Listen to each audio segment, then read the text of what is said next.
পায়স বহুত দিনৰ পৰা কৈয়ে আছিলে পায়স খাবলৈ বৰ মন গৈছে বুলি। আজি গাখীৰ অকণমান কিনি আনি তাৰ ভাল পোৱা বস্তুকে বনাইছো। সি বহুত ভাল পাব পায়সখিনি দেখি। শুনকচোন, মোৰ কিন্তু এতিয়া ভয়হে লাগিছে। আমি হঠাতে বিয়া হোৱাৰ সিদ্ধান্ত ললো। মোৰ ঘৰতো কোনো নাজানে আৰু আপোনাৰ ঘৰতো কোনো নাজানে। কিন্তু মোৰ ঘৰত যদি কোনোবাই গম পায় নহয়, মোক এতিয়াই লৈ যাব। মোৰ কিন্তু বহুত ভয় লাগিছে। ভয় মোৰো লাগিছে, কাৰণ আমি হঠাতে ডাঙৰ এটা সিদ্ধান্ত ললো। ভয় নকৰিবা আৰু চিন্তাও নকৰিবা, ভগৱান আমাৰ ওচৰত আছে আৰু মাৰ অবিহনে মোৰ এই জীৱনত কোনো নাই। সেইকাৰণে মই এইটো কথা মাক ক'বই লাগিব। বাকী মায়ে যি কয় তাকে শুনিম আমি। মা, অ' মা, ক'ত আছ তই? এইপিনে আহচোন, ডাঙৰ কথা এটা ক'বলগীয়া আছে তোক। বাবাচো আহি পালেহি। বাবা, তই আহিলি, ভালে কৰিলি, সোনকালে আহিলি আজি। জাননে, তই যে সেইদিনাখন কৈছিলি পায়স খাবলৈ বৰ মন গৈছে বুলি। আজি মই তোৰ ভাল পোৱা বস্তুটোকে বনাইছো। তই আজি পেট ভৰাই খাবি দেই। এয়া তোৰ লগত কোন আহিছে? মুখখন চিনাকি চিনাকি লাগিছে, পিছে মই ধৰিবহে পৰা নাই। মা, তই চিনি পাবি, এয়া হৈছে মহাজন ডাঙৰীয়াৰ ডাঙৰ ছোৱালী। মা, আমি দুয়ো বিয়া কৰালো মা, আৰু হঠাতে ডাঙৰ এটা সিদ্ধান্ত ললো, কাৰণ তাইক এইটো সপ্তাহতে বিয়াৰ দিন আছিলে। সেইকাৰণে আমি বিয়া কৰাই ললো মন্দিৰত। তাইৰ ঘৰৰ মানুহে যদি গম পায়, তাইক বিচাৰি এইখিনি ঠাইলৈকেও আহিব। সেইকাৰণে আমাৰ বহুত ভয় লাগিছে মা। হে ভগৱান, এয়া তই কি কৰিলি বাবা? মহাজন ডাঙৰীয়াৰ ডাঙৰ ছোৱালীক তই বিয়া কৰালি। ধনী ঘৰৰ ছোৱালী হয় এজনী। বিচাৰি আহিবই, ইয়ালৈ বিচাৰি আহিবই সিহঁতি। মা, তই কিবা এটা চিন্তা কৰ। তই এতিয়া যি কওঁ তাকে শুনিম। তাইক বিচাৰি ফুৰিছে এতিয়া চাগে, আৰু যদি তাইক বিচাৰি পায়, তাইক লৈ যাব তাইক। আমি বেলেগ হ'ব নিবিচাৰো। তাইক লৈ গ'লে মই জীয়াই থাকিব নোৱাৰিম। মই এতিয়া একো ভাবিয়ে পোৱা নাই। যদি মহাজন ডাঙৰীয়াই গম পায় যে তেখেতৰ ডাঙৰ ছোৱালী এইখন ঘৰলৈকে আহিছে বুলি, এই ঘৰ দুৱাৰ সকলোবোৰ ভাঙি পেলাব আৰু আমাৰো জীৱন জীয়াই থাকিবৰ কাৰণে বহুত কষ্টকৰ হ'ব। মা, আপুনি সোনকালে কিবা এটা চিন্তা কৰক। সকলোবোৰ আপোনাৰ ওপৰতে এৰি দিলো। আপুনি এতিয়া যি কয় তাকে শুনিম আমি। কিন্তু দেউতাই যদি গম পায় মই এইখিনি ঠাইতে আছো বুলি, মোক লৈ যাব আৰু বেলেগ কাৰোবাৰ লগত মোক বিয়া কৰাই দিব। মোৰ কাৰণেও আপোনালোকে কষ্ট পোৱাটো মই কেতিয়াও নিবিচাৰো। তেনেহলে শুন বাবা, মোৰ মগজুলৈ এতিয়া যিখিনি কথাই আহিছে সেইখিনি কথাকে মই তহঁতক ক'ম। তহঁতিও সেই কথামতে কাম কৰি যাবি, তেতিয়া তহঁতক কোনেও বিচাৰি নাপায়। ওচৰতে লাগি থকা গাঁওখনৰ নদীৰ কাষতে এটা সৰু জুপুৰি ঘৰ দেখিবি, আৰু সেই জুপুৰি ঘৰটো মোৰ সম্বন্ধীয়া ভণ্টি এগৰাকীৰ হয়। তহঁতি তাইক সকলোবোৰ কথা কবি, তাই বুজি পাব আৰু তাই তহঁতক সহায়ো কৰিব। তহঁতি যা, সোনকালে যা, পলম নকৰিবি। মা, তই আমাক আশীৰ্বাদ কৰিবি, আৰু আমি পলম নকৰো। এতিয়া আমি যাওঁ। ৰবি বাবা, খন্তে সময় ইয়াতে ৰবি। এই সোণৰ চেইনডাল মোৰ বিয়াত শাহুমাই দিছিলে, আৰু এতিয়া যিহেতু ল'ৰাই বিয়া কৰালে, সেইকাৰণে এই সোণৰ চেইনডাল মই মোৰ বোৱাৰীক দিম। সিহঁতি যদি ডাঙৰ বিপদতো পৰে, তেতিয়া এই সোণৰ চেইনডাল বিক্ৰী কৰি হ'লেও জীৱনটো ভালকৈ পাৰ কৰিব পাৰিব। য'তেই থাকে সুখতে থাকক যাতে। বোৱাৰী, এই সোণৰ চেইনডাল লোৱা। বোৱাৰী হিচাপে এইডালে মোৰ ফালৰ পৰা উপহাৰ। এইডাল পিন্ধি থাকিবা, আৰু যদি ডাঙৰ বিপদতো পৰা, তেতিয়া এই সোণৰ চেইনডাল বিক্ৰী কৰি হ'লেও দুয়ো য'তে থাকা ভালকে থাকিবা। বহুত বহুত ধন্যবাদ মা। দীপিকা, এইটোৱে চাগে সেইটো ঘৰ। আমি এইখিনি ঠাইত যদি থাকো, আমাক কোনেও বিচাৰি নাপায়। ব'লক ভিতৰলৈ যাওঁ। আপোনাক সকলোবোৰ কথাই ক'লো। আমি ইয়াত থাকিব পাৰিমনে? ইয়ো এইটোৱে কেনেকুৱা কথা কৈছে তোৰ মা মোৰ সম্বন্ধীয়া বাইদেউ হয় বহুত ভাল লাগে তহঁতৰ মাক আৰু তই মোৰ নিজৰ ল'ৰাৰ নিচিনাই সেইকাৰণে যিমান দিন থাকো ইয়াত থাকিবি হাঁহি ফূৰ্তি কৰি থাকিবি মাহিদেউ আপোনালৈ আৰু এটা অনুৰোধ মোক আপুনি কাম এটা বিচাৰি দিব পাৰিব নেকি মই যেনেকুৱা কাম হ'লেও মই কৰিম মই কাম এটাৰ কথা আমাৰ ছাৰক কৈ চাম বাৰু মানে মই এজন উকিলৰ ঘৰতে কাম কৰোঁ বাচন ধোৱা কাপোৰ ধোৱা কিন্তু ছাৰৰ মানুহজনীয়ে বৰ খিচখিচ কৰি থাকে কিন্তু ছাৰ বহুত ভাল মানুহৰ সহায় কৰে যদি তেখেতৰ কাম এটাৰ কথা কওঁ তেখেতে নিশ্চয় সহায় কৰিব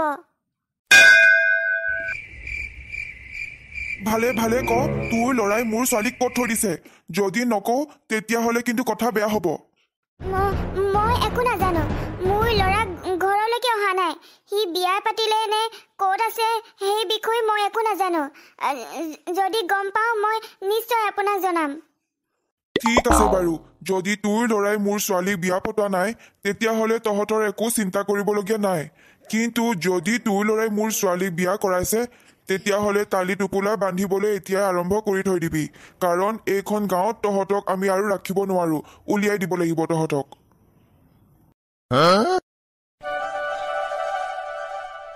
মই সেইবোৰ একো নাজানো যেতিয়াই আপোনাৰ দামী বস্তু এটা খোজো তেতিয়াই পইচা নাই বুলি কথাটো অঁতৰাই ৰাখে কিন্তু এইবাৰ এনেকুৱা নহ'ব মোক এইবাৰ সোণৰ চেইন এডাল লাগিবই অহা সপ্তাহতে মোৰ ভাইটিৰ বিয়া কিমান যে মানুহ হ'ব কিমান ধনী মানুহ হ'ব সেইকাৰণে মোৰ সোণৰ চেইন এডাল লাগিবই বিয়াৰ দিনাখন সকলোৱে মোৰ ডিঙিলৈকে চাই থাকিব মোৰে লাজ লাগি যায় এডাল চেইনকে মই বহুত বছৰ পিন্ধিয়ে আছো এডালো মই কিনিবই পৰা নাই পইচাৰ অভাৱৰ কাৰণে কিমান যে মই লাজ পাওঁ নহয় এইবাৰ নহ'ব এইবাৰ মই কিনিমেই এডাল দামী সোণৰ চেইন কিনিমেই মই ছাৰ চম্পা আহিলি যা সোনকালে ব্ৰেকফাষ্ট বনা গৈ বহুত ভোক লাগিছে আজি শুকান ৰুটি আৰু আলু ভাজি বনাবি ছাৰ এয়া মোৰ বাইদেউৰ ল'ৰা আজিৰ পৰা এইখন গাঁৱতে থাকিব যোৱাকালি নতুনকৈ বিয়া পাতিছে সেইকাৰণে এতিয়া কাম এটাৰ বৰ দৰকাৰ হৈ আছে যদি আপুনি কিবা কাম এটা সুমিয়াই দিব পাৰে তেতিয়া তাৰ নিজৰ সংসাৰখন ধুনীয়াকৈ চলাই লৈ যাব পাৰিব আপুনি কিবা এটা চিন্তা কৰকচোন ছাৰ বোপায়ো তই ছাৰৰ লগত ভালকে কথাবোৰ পাত ছাৰে তোক নিশ্চয় সহায় কৰিব আৰু মই এতিয়া ইয়াতে ৰখি কথা পাতি থাকিলে ভিতৰৰ কামবোৰ ৰখি থাকিব মই কাম কৰোঁগৈ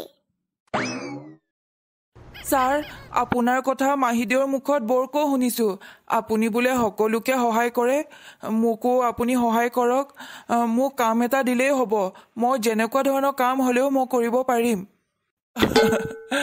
চম্পাই যি টি কথা কয় মোৰ হাতত যদি কাম থাকে মই মানুহক কাম দিওঁ নিদিয়া নহয় কিন্তু এতিয়া তেনেধৰণৰ একো কাম নাই কিন্তু যদি তোমাৰ ওচৰত টকা পইচা আছে আৰু খৰচ কৰিব বিচাৰা তেতিয়াহ'লে তুমি ধুনীয়াকৈ এটা ব্যৱসায় আৰম্ভ কৰিব পাৰিবা মোৰ এখন ডাঙৰ হাঁহ কুকুৰা ছাগলী গৰুৰ ডাঙৰ ফাৰ্ম এখন আছে সেইখন বহুত বছৰৰ পৰা খালী হৈ আছে যদি তুমি হাঁহ কুকুৰা গৰু ছাগলী কিনি মেলি পুহিব পাৰা তেতিয়া তোমাৰ ব্যৱসায়টো ধুনীয়া হ'ব ইয়াৰ বিনিময়ত মোক একো দিব নালাগে ছাৰে পিছে কথাটো ঠিকেই কৈছে মায়ে দিয়া সোণৰ চেইনডাল বিক্ৰী কৰিয়ে মই এইটো ব্যৱসায় হাতত ল'ব লাগিব ছাৰ মোৰ ওচৰত তেনেকে টকা পইচা নাই হাতত কিন্তু মায়ে মোৰ মানুহজনীক দিয়া সোণৰ চেইন এডাল আছে বহুত দামী আৰু শকত সেই চেইনডাল বিক্ৰী কৰি যিখিনি পইচা পাম সেইখিনি পইচাৰে এই ব্যৱসায়টো মই আৰম্ভ কৰিব বিচাৰোঁ সোণৰ চেইন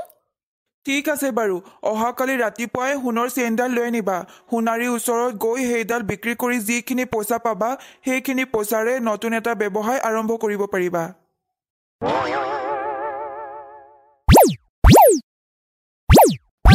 শুনচোন এই ল'ৰাটোৱে সঁচা কথা কৈছে নেকি তাৰ বোলে ঘৈণীয়েকৰ ওচৰত এডাল শকত আৰু বহুত দামী সোণৰ চেইন আছে বাইদেউ ল'ৰাজনে ঠিকেই কৈছে মানুহজনীৰ ডিঙিত এডাল শকত সোণৰ চেইন আছে বাহ সোণৰ চেইন বাইদেউৰ আকৌ কি হ'ল লোকৰ ডিঙিতহে সোণৰ চেইন আছে বাইদেউ এনেকে ফূৰ্তি কৰিছে যেন তেখেতৰ ডিঙিতহে সোণৰ চেইন আছে হেৰি এয়া লওক আৰু অহাকালিৰ পৰা নতুন ব্যৱসায় যিহেতু কৰিবই বিচাৰিছে ব্যৱসায় কামত মনোযোগ দিব মায়ে এইকণ সহায় নকৰা হ'লে আমি এই কামটো কৰিব নোৱাৰিলোহেঁতেন। আৰু শুনক, ছাৰে যিহেতু ব্যৱসায় কৰিবলৈ ঠাই অকণমান দিছে, সেইকাৰণে প্ৰতিটো সময়তে তেখেতক ধন্যবাদ দি থাকিব, কাৰণ তেখেতে ঠাইখিনিৰ বিনিময়ত একো নালাগে বুলি কৈছে। ছাৰজন সঁচাকৈ বহুত ভাল। মানুহক সহায় কৰি চাগে সঁচাকৈ বহুত ভাল পায়। এইডালে সোণৰ চেইনডাল নেকি? বহুত শকত আৰু ধুনীয়া। হয় বাইদেউ, এইডালে সেই সোণৰ চেইনডাল। এইডাল বিক্ৰী কৰিয়ে মই আজিৰ পৰা নতুন ব্যৱসায়টো আৰম্ভ কৰিম। আপুনি ছাৰক মাতি দিয়কচোন, আমি সোনকালে সোণাৰীৰ ওচৰত যাব লাগিব। ছাৰ ভিতৰত আছে। দিয়া, সোণৰ চেইনডাল মোকেই দিয়া, মই ছাৰক দেখুৱাই দিওঁগৈ। ৱাও, এই চেইনডাল পিন্ধি দিয়াৰ লগে লগে মোক ইমান ধুনীয়া লাগিছে। এই চেইনডাল মোৰ হাতলৈ আহিল যিহেতু মই এতিয়া কাকো নিদো। এতিয়া কি বুদ্ধি কৰিব লাগে মই ভালকে জানো। মাছৰ তেলেৰে মাছ ভাজিম মই। ছাৰ, সোণৰ চেইনডাল আপুনি দেখিলেনে? বাইদেৱে লৈ গৈছিলে আপোনাক দেখাবৰ কাৰণে। আৰু সেইডাল বিক্ৰী কৰি কিমান টকা পাম বাৰু? মোৰ অনুমানত 50,000 টকামান পাব লাগে। হা, সোণৰ চেইন? নাই, মই সোণৰ চেইন দেখাই নাই। তুমি কাক দিছিলা? মই বাইদেউকে দিছিলোঁ। আপুনি ভিতৰত আছিল বাবে আপোনাক দেখাবলৈকে লৈ গৈছিলে ভিতৰলৈ। আপুনি বাইদেউক মাতকচোন, তেখেতে লৈ আছে সোণৰ চেইনডাল। মীনাক্ষী, মীনাক্ষী, এইপিনে আহাচোন। ৰাতুলে বোলে সোণৰ চেইনডাল তোমাৰ হাততে দিছিলে। দিয়াচোন দিয়া, আমি পলম নকৰি সোনকালে সোণাৰীৰ ওচৰলৈ যাওঁ। কি? সোণৰ চেইন আৰু মোৰ হাতত দিছিলে? মোৰ হাতত একো সোণৰ চেইন নাই দিয়া। দিয়া হ'লে মই আপোনাক নিশ্চয় দিলোঁ হ'লে। নাই, মোক একো দিয়া নাই সোণৰ চেইন। কাৰ হাতৰ সোণৰ চেইনডাল দিছিলা তুমি? মই মিছা কথা কোৱা নাই ছাৰ, মই বাইদেউৰ হাততে দিছিলোঁ। বাইদেৱে ভিতৰলৈ লৈ গৈছিলে সোণৰ চেইনডাল। মিছা কথা ক'বলৈ আহ। মই তোৰ সোণৰ চেইনডাল কেতিয়া ল'লোঁ? কেতিয়া ল'লোঁ মই? কিয় মিছা কথা কৈছে বাইদেউ? সোণৰ চেইনডাল দেখোন আপুনিয়ে লৈ ভিতৰলৈ গৈছিলে। কি হ'ল? কোনে কাক মাৰিলে? তই এইবোৰ কেনেকুৱা মানুহ লৈ আনিছ আমাৰ ঘৰলৈ? মোক যে সোণৰ চেইন চুৰ কৰা বুলি বদনাম দিছে। এতিয়াই তই আমাৰ ঘৰৰ পৰা ওলাই যা। আমাৰ ঘৰত আৰু কাম কৰিবও নালাগে। নদীৰ কাষত যিটো ঘৰ বনাই দিছিলোঁ তোক, সেই ঘৰটোতো আজিৰ পৰা তই থাকিব নোৱাৰ। তইও ওলাই যা, আৰু এইখন গাঁৱলৈ তই নাহিবি আৰু। কিন্তু বাইদেউ, মই এতিয়া তোৰ একো কথাই নুশুনো। তই এতিয়া আমাৰ ঘৰৰ পৰা ওলাই যা, আৰু তোৰ লগত থকা আলহীকো আমাৰ ঘৰৰ পৰা উলিয়াই লৈ যা। তোমাক বহুত বিশ্বাস কৰিয়ে মোৰ ঘৰত থকা ফাৰ্মখনতে তোমাক ব্যৱসায়টো আৰম্ভ কৰিবলৈ বহুতখিনি সহায় কৰিম বুলিয়ে ভাবিছিলোঁ।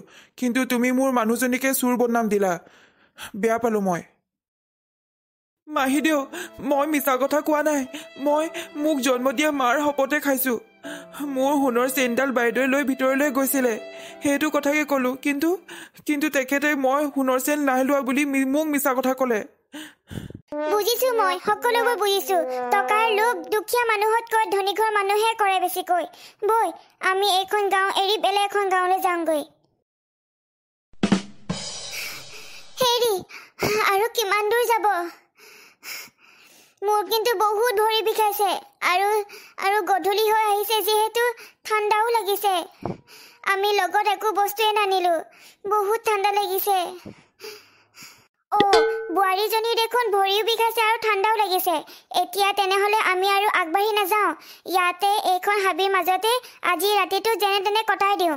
অহাকালি ৰাতিপুৱা হোৱাৰ লগে লগে বেলেগ এখন গাঁৱলৈ গুচি যামগৈ। মাহীদেউ, আজি ৰাতিটো এনেকে হাবিৰ মাজতে কটাই দিব লাগিব। মোৰ বহুত ঠাণ্ডা লাগিছে।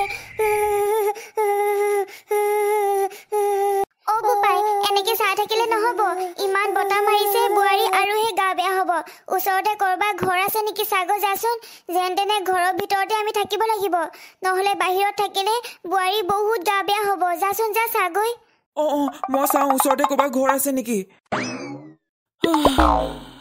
গোটেই হাবিখন চালোঁ, কিন্তু ক'তো এটা ঘৰো নেদেখিলোঁ। এজোপা বৰ ডাঙৰ শুকান গছ। গছজোপা শুকাই যোৱাৰ বাবে তলৰ ডোখৰ নিজে নিজে ফাট মেলি গৈছে। গছৰ ভিতৰত দেখোন বহুতখিনি জেগা আছে।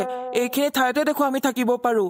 আগৰ দিনৰ মানুহে ডাঙৰ কাঠৰ কুণ্ডা, গুফা এইবোৰতহে জীৱন যাপন কৰিছিলে। আমি এটা ৰাতিৰ কাৰণে ইয়াত থাকিব পাৰিম। আজি ৰাতিটো আমি যেনে তেনে ইয়াতে থাকোঁ। তেতিয়া জীৱ জন্তুৰ পৰাও বাচিম আৰু ঠাণ্ডাৰ পৰাও বাচিম। সিহঁতক মই এতিয়াই লৈ আনোগৈ।